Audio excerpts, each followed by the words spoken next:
there are very nosy people in a newsroom. I don't know if anyone's ever been in there. Yeah, very nosy, very curious. And so people are listening, and, somebody might just hear part of that conversation, not understanding that that information was not for public consumption. I always advise, even if you know a journalist really well, try not to do information off the record. Nothing is really off the record at the end of the day. Welcome to the Being Understood podcast. I'm David Erickson, your host for today. I'm the Senior Director of AI and Emerging Technologies. Today, we are going to be talking about public relations, all things public relations, all the components of it. We'll be talking about media training. We'll be talking about the changing media landscape and changing consumer behavior in terms of consuming news. And with me is Bess Ellenson. Bess is the Senior Director of Media and Storytelling at Tunheim, and she is a resident expert today. Maybe, we'll see. Yeah, you are. So let's just start off, dive right into it. I am kind of shocked throughout my career, when I tell people what my agency does public relations, they don't really know what public relations is. I think they equate it with like a publicist, like from Hollywood or whatever. Yeah. So let's talk about what is public relations. What's the definition of public relations? Yeah, I guess I would describe it as helping companies, organizations, people be positively understood by their key stakeholders and helping them, get that positive image, helping them through any sort of crisis management or any change management or any sort of situation they're going through. How would you describe it? I think that's a perfect description. Oh, thank you. There you go. So what are the different components of public relations day to day? What are some of the things that an agency like Tunheim would do with regard to public relations for clients? Oh my gosh, there's so many different things. So it all depends on what the clients are in need of. I mean, our clients come to us for several different reasons. Some of them just need the baseline public relations support like messaging and all that stuff, whereas some come to us during a crisis and need help working through a crisis situation. And so in that case, what we would do is a little bit different than if you're just coming to us for that basic support. All right, so let's dive into messaging a little bit. What does messaging mean? Even? Oh my gosh, so many questions. Messaging is basically helping our clients figure out how to talk about themselves and what they do in a clear way that matters to their stakeholders. Okay, so what's some situations where we would have to help them understand, what their messaging is? Maybe a product launch. We mentioned crisis. We'll get to crisis. Yeah. What are some other examples of how we help them with their messaging? Yeah, I mean, I've got a client right now who is just getting started up, and we're just helping them figure out the baseline messaging of how to talk about themselves. So it could be that type of support. Crisis. It could be product launch, store opening. There's a ton of different situations where we would tailor message around something. So if you're a startup, most startups, like they spend they've got a product idea or a technology or whatever. They're really into that. They're focused on that. They don't really start thinking about communications until very long. They're ready to go public or whatever. Mm-hmm. So for someone who hasn't really thought through, like a startup, what they should be talking about, how they should be talking about themselves in the public. What are the kind of the key points we'd want to get across for a company like that? Well, I think for a company like that, the first thing we'd have to do is help them identify who they're trying to talk to, and then we would build up points specific for those different audiences to help them communicate with each of their audiences. And I mean, it's just as simple as, who are you? What are you trying to do? Why is this important? Why is this relevant to these certain audiences that they'll need to get across to help sell their product or whatever they might be trying to do? So if they've got a product they want to sell to consumers, mm-hmm. and probably very specific kinds of consumers. So that would be part of their messaging, but it might also be like trade media if they're mm-hmm. if they're in a certain sector, or what are some other audiences that might be applicable to that? Yeah, so it could be, like you said, trade media. It could be traditional media. It could be social media. It could be, again, legislators. It could be a group of business owners. The audiences are kind of all over the place. And you do a lot of work to help figure out what those audiences are and who they are and what they're interested in. Right. So that's part of what we do with the research insights and analytics part of our practice is identifying who it is those audiences are, doing a lot of research on them. And once you do the research, they kind of tell you like what media they consume, so we can take that research and identify what media outlets a client should be talking to, where they're hanging out online, so what social channels we should be using. As a special treat for our Being Understood podcast viewers, we have a in-depth research report on consumer behavior for news consumption that you can download at the Tunheim website. Crisis communications you mentioned, so you've done a lot of crisis communications work. What are some examples of what that kind of looks like Yeah, I mean, it really varies depending on what stage of a crisis situation that we're pulled in on. I mean, if we're pulled in early on, we can help them navigate or help clients navigate how to be talking to their key stakeholders, before something really bad happens. But if we're pulled in after something really bad is in the process of happening, it's, communicating a different way. It's, coming up with that narrative arc of here are all the scenarios that could happen, here's how this could play out, and helping them navigate through all of that, through that timeline. So, I mean, the ideal situation is they know something's coming up and it hasn't been made public yet. So they've got a bit of a runway to figure things out. That's one aspect of it. Another is maybe it's starting to percolate up. It's a little bit out in the public, and they know it could be a big deal, so they need to figure that out. So what do those situations look like compared to, I mean, okay, there's a huge crisis and we're in the middle of it. We haven't thought about it yet. Yeah, no, if somebody knows something's about to happen, if some sort of big change is about to happen, and it could go one of two ways, where the news could come out and it could play out fine. And that's usually when you've got support from teams like us, where we're able to, help with that messaging, reach out to the people who need to know that news before everyone else knows that news, just to make sure people are prepared, and that, our there's key stakeholders are communicating with the people who need to know about it, need to know the different sides of it. So the proverbial stuff has hit the fan. It's out in public. It's a big crisis. So you get brought in and called, basically.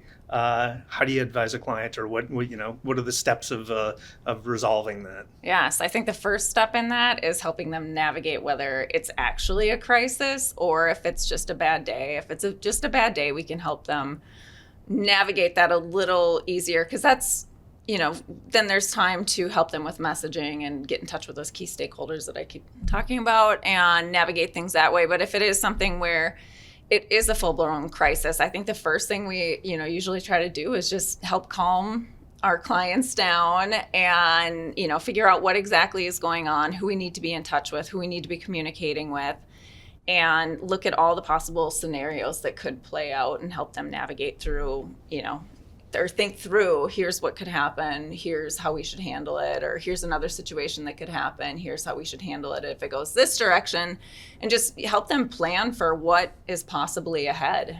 There's a phrase or a term that's been thrown around in my world for a while called digital PR. What's your definition of digital PR?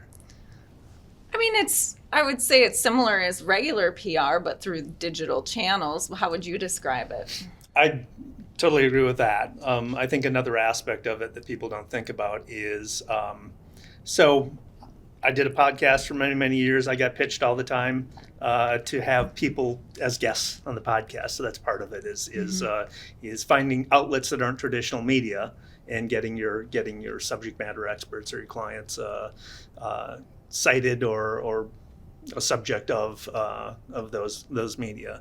Another aspect of it is from search engine optimization practices, where getting links from other websites to your website helps with search visibility. That's pretty much a PR practice, because you're pitching other websites basically to give you value in some way, get something from it. So it's a lot of the same expertise and same discipline that you would use for pitching media, for example. Which it seems like a lot, we're moving more in the direction of a more digital world. And so that is playing into a lot of the work that we do these days. It's PR, earned media. That's a big part of the digital practice that we have as well. So it's kind of merging in a way.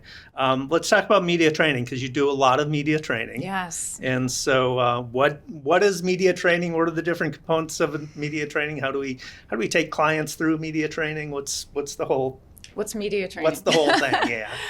Okay, so how long do we have? A long time. So media training is basically helping our clients get prepared for any media interviews that they're proactively trying to do or reactively trying to do, or just any engagements they might be having in the public. So, we talk about how to prepare, things that they should be doing in advance of interviews to make sure they understand what the interview is about, who's interviewing them, why they're being interviewed, what could happen if they do the interview versus not doing the interview.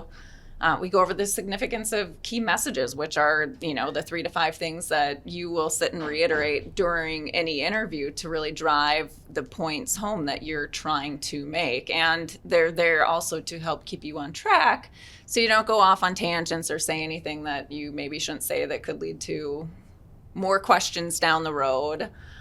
Or information getting out that you shouldn't be putting out there. We talk about, how to prepare physically, like what to wear, how to present yourself, both if you're doing an interview in person or via Zoom or, another digital platform. So we talk about the differences in those and how to prepare and, where you should be looking during an interview. Like, we should be looking at each other during an interview, not staring into the camera. But if you're doing a Zoom interview, it's a little bit different where you want to be looking in the camera. So we talk about that. We also talk about how to deal with the really tough questions and tough situations that you might end up in, because there really is no way to fully prepare for that. But there are things you can do to make sure that, you're somewhat ready for things that could come your way. Like, if they ask you a question you don't know, don't answer it. Don't speak for anybody else. One of the big ones that leads to a lot of discussion during media trainings is, the no comment. I think it's easy for businesses, organizations, people, whoever it might be, to just say no comment to things that they don't want to talk about. But there are several different ways to say no comment without saying no comment, where you're giving a reporter a little bit of information, but it's really no information. So you're saying something without saying anything. So why do you want to avoid saying no comment? Great question. So the reason you want to avoid saying no comment is it does make a reporter think there's more to it, or that you're trying to hide something. Okay. And it could end up, again, leading to questions that you are not ready to answer or can't answer. I mean, a lot of the times when you see no comment, it could be a legal matter, but they could have just said, this is under investigation. We can't talk about legal matters, or just, saying something of that sort without saying just no comment. Okay, cool.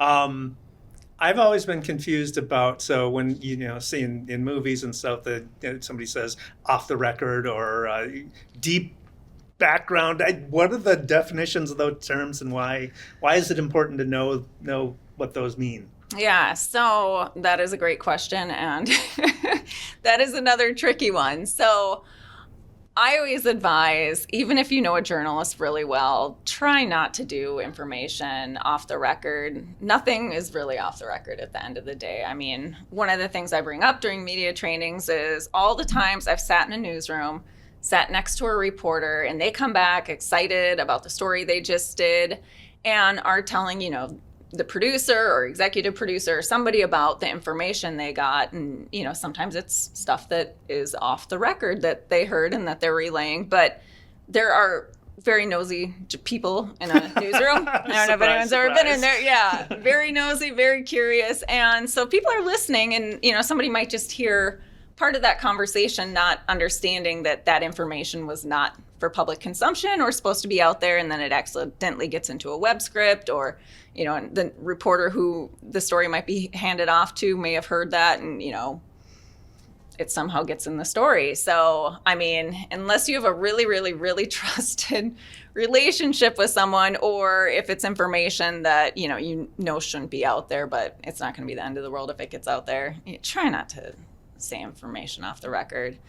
Sometimes we'll encourage clients to do conversations on background, and that's just really helping a reporter understand all aspects of the situation and making sure they have, the legal documents that might be involved, or past news stories, or helping them, guide them with, here's somebody who could give you this information, or here's something you should look into. And usually with those situations, the information's embargoed. And again, you have to have a really trusted relationship with the reporter that they're not going to leak the information ahead of time, but it does happen and it's a risk. So you said leak. Yeah. What are leaks and why do people do them? Yeah, so leaks are when information that was not supposed to be released to the public is released to the public. And I would say most occasions when that happens, it's a reporter who knows this is going to be a big story, and they want to be first. You have those scenarios. Or sometimes a leak is done on purpose just to get information out there. And it could be not the reporter that is trying to leak the information, but, a whistleblower, or, somebody who wants information out there that maybe shouldn't be out there and purposely makes it so it gets out there. Yep. And so it's creating news. Creating news, exactly. Exactly. Okay. So you've been doing this for a while. Mm-hmm. You've been on both sides. You've been in the newsroom, and now you're in public relations. You've seen the media landscape evolve. So talk about that journey. Talk about what it was like when you first started out, and then how the landscape has changed. Yeah, so I would say I like to use the word transforming versus changing, even though it kind of means the same thing. But so newsrooms have changed a lot in 3 years. I mean, we see so many newsrooms laying off staff and people just leaving because, you see jobs that pay better outside of news. And I mean, people that work in news, especially when you get into the bigger markets, they're really passionate. And so it's hard to make that transition out into a different job. But again, you see that jobs outside of news pay better. Work-life balance. I mean, journalists are working really, really long days. And as newsrooms shrink, they're working even longer days. I mean, it's not uncommon for a reporter who's reporting on a story for the evening news to do, a live shot at 5, a live shot at 6 on a different format of the same story. And then they're probably shooting a look live for 10 or writing a script for 10. They're doing something for the web. So it's hard. And I mean, I don't think that's going to change that much. And I think the other thing too is the way people consume news is so different and changing. I mean, most people don't want to say most, but a lot of people are getting their news from digital platforms now versus tuning into 5 o'clock news or the 6 o'clock news, which I still do religiously. I'm not going to lie. I'm one of those people. And if I can't tune in at that time, I always record them. So I'll go back and watch it when I'm at the gym or something. But I do not miss the evening news at all. But yeah, so a lot of people are getting their news from digital platforms, and, whether it's, Meta, that's another story. The news websites, X, Threads, TikTok, which is interesting to me. Let's talk about that. So that leads next into the next kind of discussion about how consumer behavior is changing due to technology. Yeah. So there's some data from Pew Research. I'm going to throw a couple of stats at you, and we can kind of dive into them. 86% of Americans get their news on a computer or mobile device, sometimes or often. 86% sometime or often, 57% often do. A third often get their news from TV, so contrast those two numbers, right? Mm-hmm. And the people who are often getting their news from TV tend to be older. And it's typical in the adoption of technology. New technology, younger people are more likely to be adopting it sooner, and older people less so. 65% often or sometimes get their news from websites or apps, 66% from search, 54% from social media, and 27% from podcasts. So, I mean, some of the details on this are lacking. Mm-hmm. So for the people who get their news from websites or apps, what I'd like to know, and I don't know that the data is there for it, is are they going directly to the websites? Like I read the Star Tribune every morning. I go to the Star Tribune's website to get my news, or their app, which is essentially the same thing. Or are they getting it are they searching for it and getting it through whatever shows up in the links in search? Or are they using news aggregators like Google News or Apple News to get their news, in which case an algorithm is determining what they're seeing, right? Right. So that kind of navigating that complex behavior is, I guess, what's your thoughts on that? No, I think it's tricky, and I think, news outlets have to continue to look at research exactly like what you cited to figure out where they should be showing up. Because I think a lot of it these days is not trying to, back when I was in news, it was how do we get them to watch the 6 o'clock news? How do we get them to watch the 10 o'clock news? And it's not like that anymore. I think news outlets have to meet people where they are. So where are people going to get their news? And that's where news outlets need to focus on trying to put that information and getting people's attention, because it's changed so much in that sense. And how does that affect how we think about what we do from a public relations standpoint, getting a client whatever message they need to get out through the media and the changing aspect of what you just described? Yeah. How does that affect how we think about it? I think it makes us look at every situation that we're dealing with a client differently.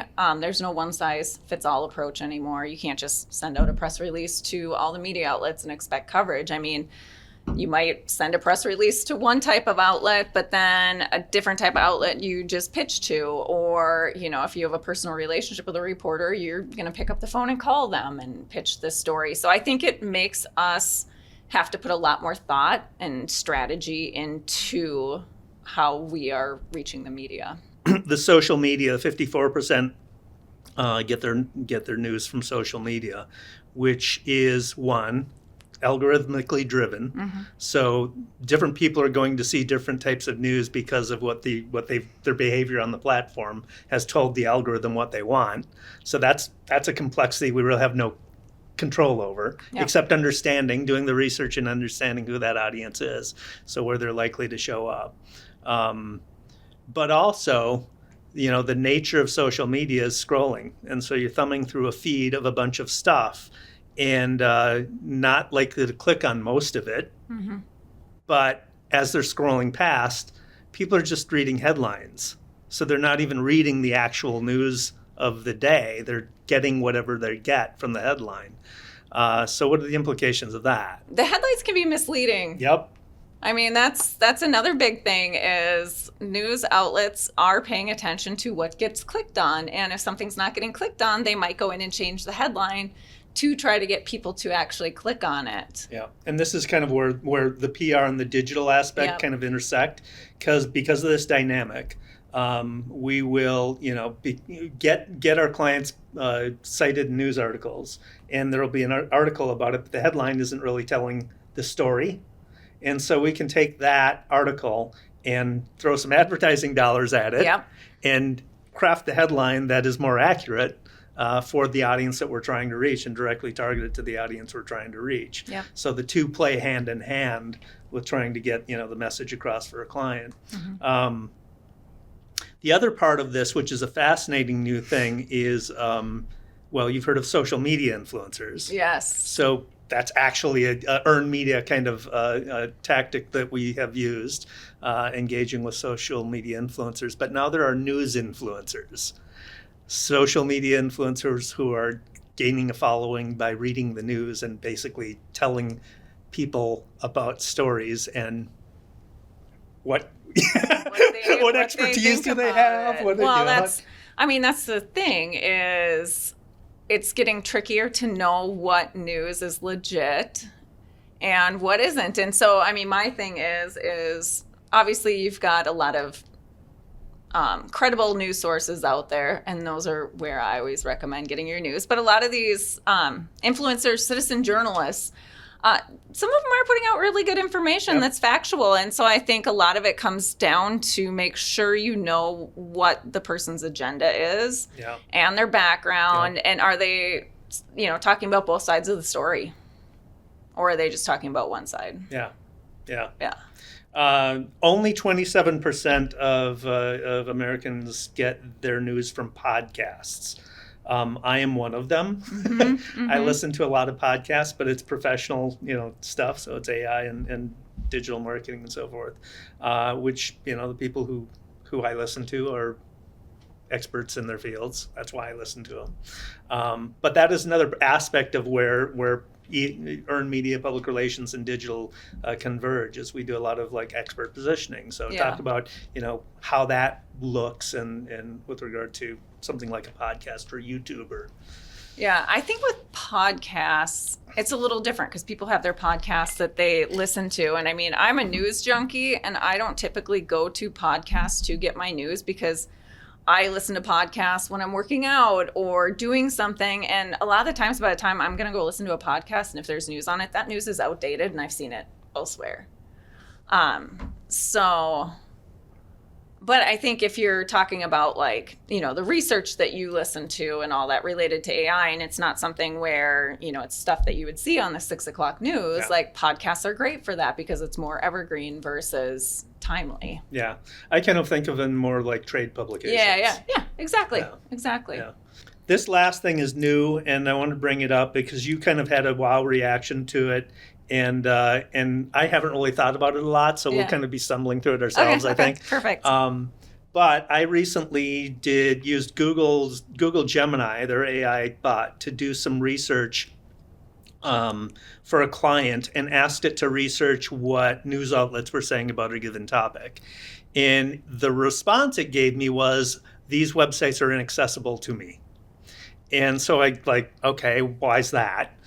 It listed the sites that it couldn't go to, and two of them were Minnesota sites, Duluth News Tribune and Mankato Free Press.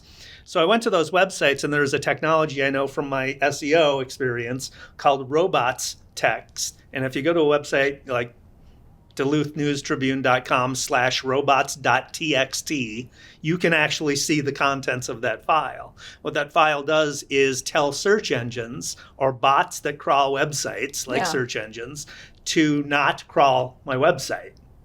And so it's instructions basically to bots.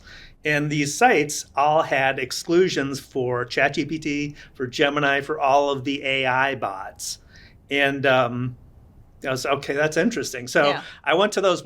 We used a tool for research, and you can put in any website and get insight into what the people who visit that website do. Both of those websites, their visitors over-index for the use of ChatGPT. So Duluth News Tribune, 89 out of 100. Index for ChatGPT versus the U.S. population at large. That's 30 out of 100. Yeah.